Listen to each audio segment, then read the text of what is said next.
What's up, Inkie peeps? It's Adele from Inkie Quill, and I'm jumping back into my colour journal today. This has to be one of my favourite random projects that I think I've done. It's not like anything I've ever really worked on before, and I'm quite happy that I've kept going with it because I did red first and I wasn't quite sure if I liked it because I did a couple of different styles in those first few pages. I wasn't quite sure if I was going to enjoy continuing to work on it, but I kept with it, and I've only got a few pages left. I've got to figure out what to do on the first several pages. I think I left about maybe 4 spreads at the start of this journal. So if you've got any ideas of what I could do, please let me know, because I'm drawing a bit of a blank other than maybe some paint swatches of like watercolor sets and have them in rainbow order. I don't really know what to do there, so let me know if you've got any ideas. Today we're obviously working on the pink page, and I've got my current 8x8 Dilutions creative journal just off to the side there too, which I'm slapping some paint on just to have a background half done. I do have my use it up journal, but it's starting to fill up. The smaller, I've finished my original use it up journal, and I have filmed a flip through, but I haven't put it up yet.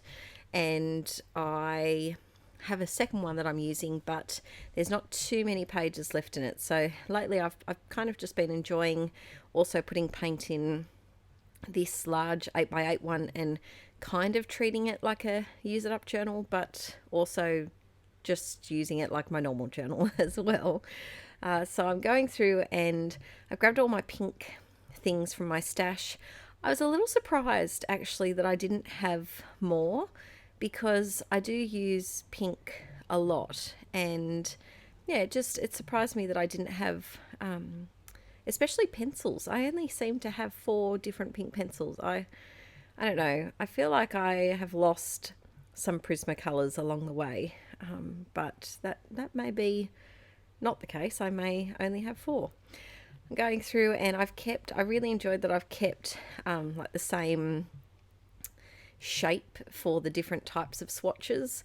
So the pencils are always in a messy circle, and then my acrylic paints are always in a big squarish blob, and then the watercolors and like ink brush pens are in these stripes, and I've written the names of the Tombos, and what's the other one?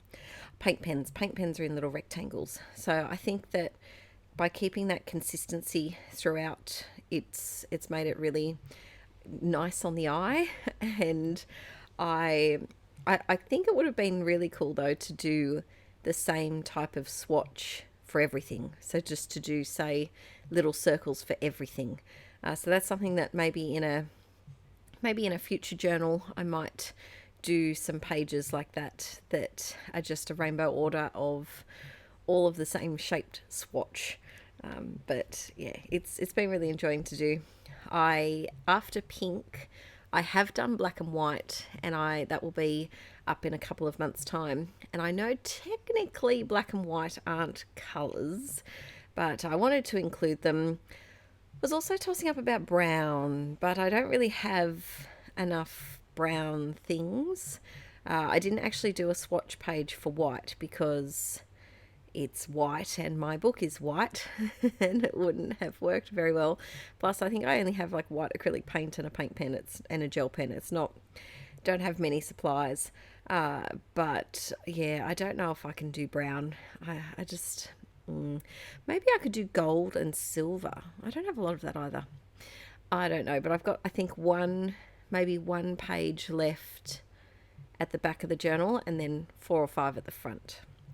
So I'm just going through, and I did, before I wrote this down with my Uniball Signo Broad gel pen, I did go through and just put the heat gun on this page just for a little moment, because it was taking a while for some of those acrylic paints to dry.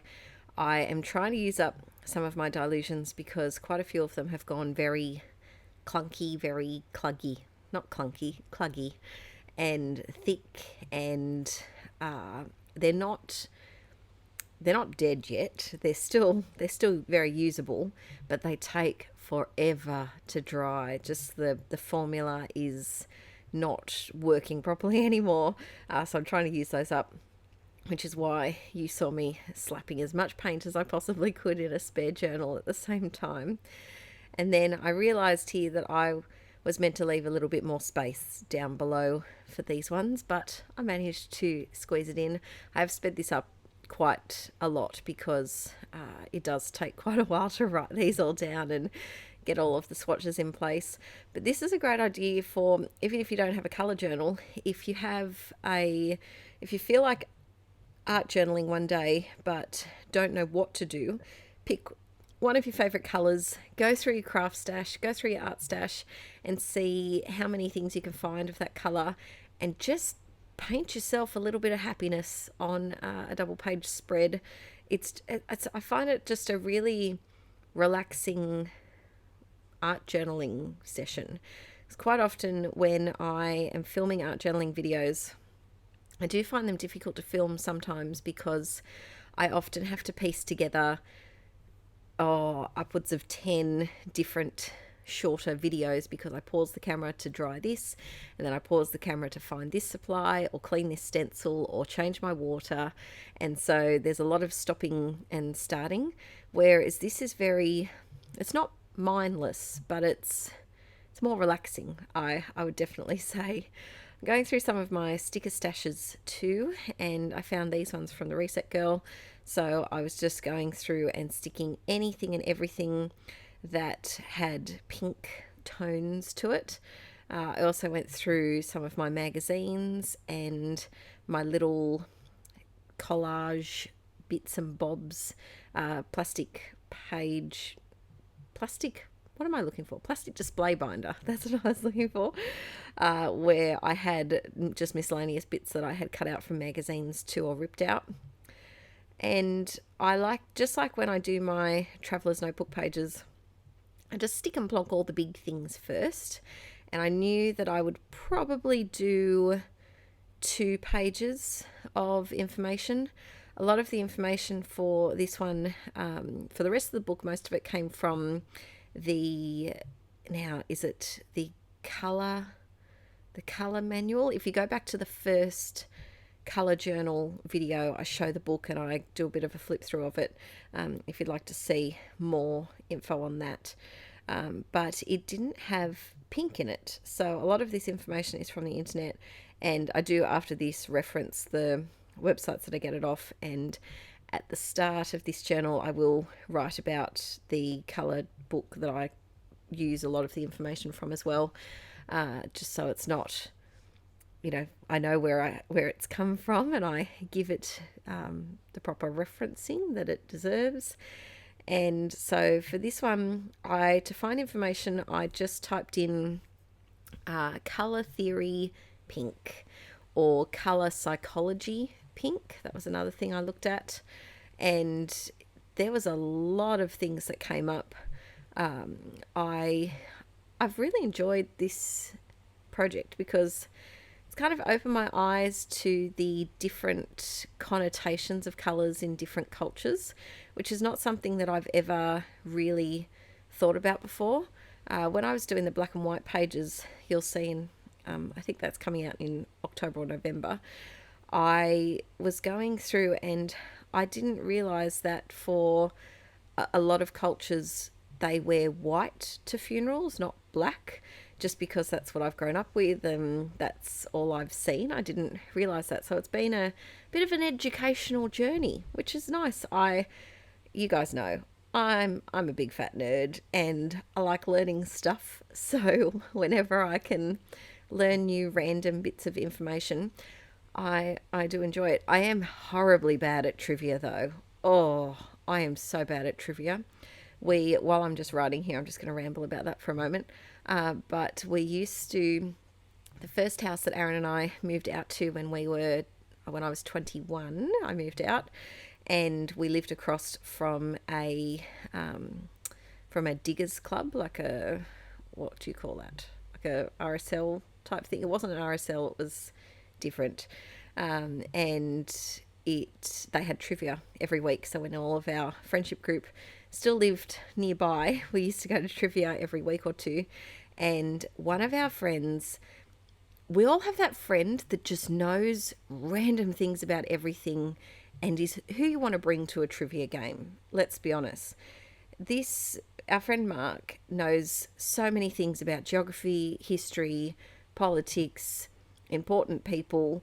The only questions I think I ever answered correctly at trivia were about hip hop music. That's what I brought to the table. It's a very niche topic. I can safely say I didn't make our team win too many games, but I do love learning about random facts and sometimes promptly forgetting them, but I do like learning new things. Something else I've enjoyed with this project is changing up my handwriting a little bit as well. It's been fun and I have sped this up very, very fast because it's literally just writing, and I didn't think you'd want to watch me write every word in real time. But I've enjoyed playing around with some different fonts as well, and I have a few different styles of writing depending on A, how pretty I want it to look, B, how much time I have, and C, how sore my hand is. So this is probably one of my favourite. I call this my whimsy cursive, and I love to do like a cursive that goes up and down and everything's not straight.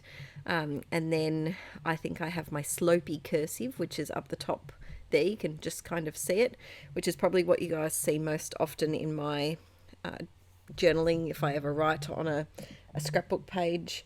And then I like to print as well because I used to teach printing at school. So I think I'm quite proficient in printing, but it takes a long time and sometimes I couldn't be bothered to do it. But at the moment, I'm actually struggling a lot with my hands. I don't know if anyone's noticed in videos, but I have been shaking a lot and I've lost quite a bit of, I've got a lot of muscle weakness. I've lost strength in my hands. So I've got something called cubital tunnel, which is, it's kind of like carpal tunnel, but it's in my pinky and my ring finger on both hands. So basically I have permanent pins and needles and pain from those two fingers up to my elbow all the time. It's like having your funny bone hit constantly 24/7. And I had the same thing when I was pregnant with Arch, and with this bub I've also got the same thing, which is great, but it's 10 times worse this time.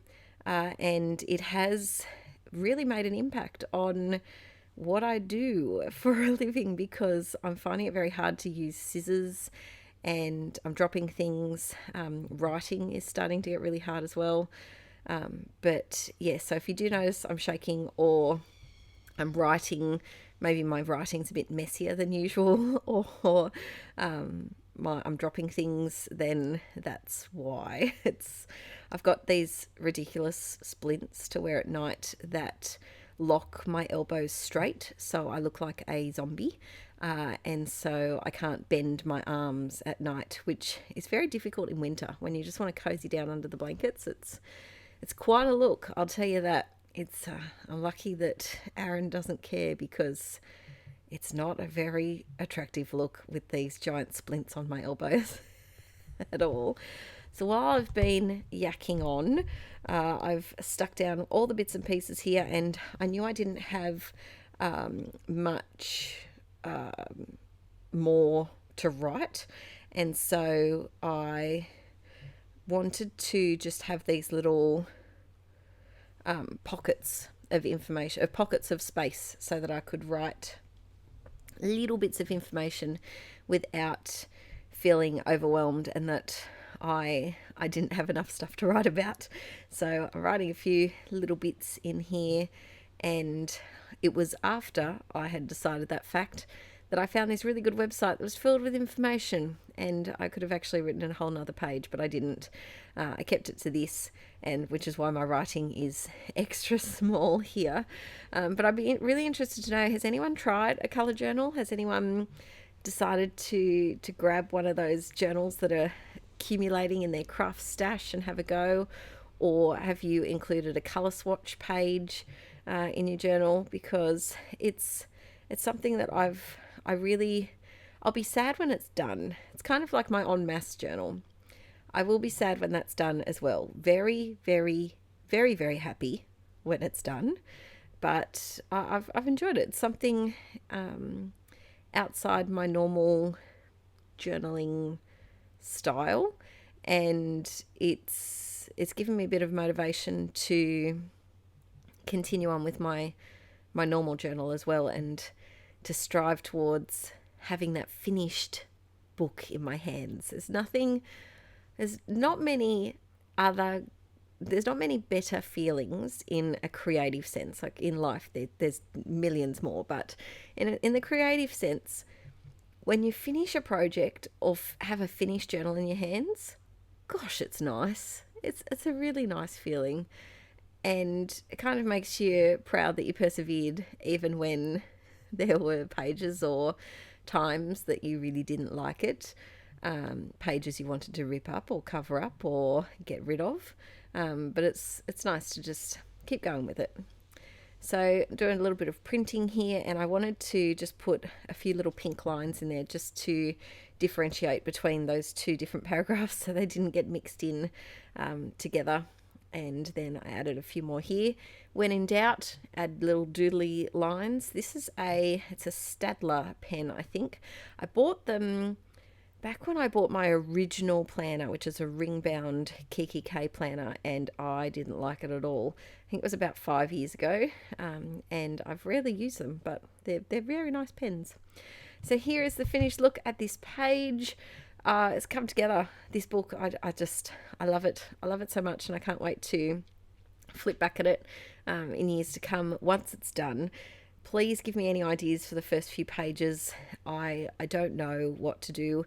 I was thinking of doing like at least one large colour related quote, maybe in brush script, but there's still at least 8 or 10 single-sided pages. So I need some help, peeps.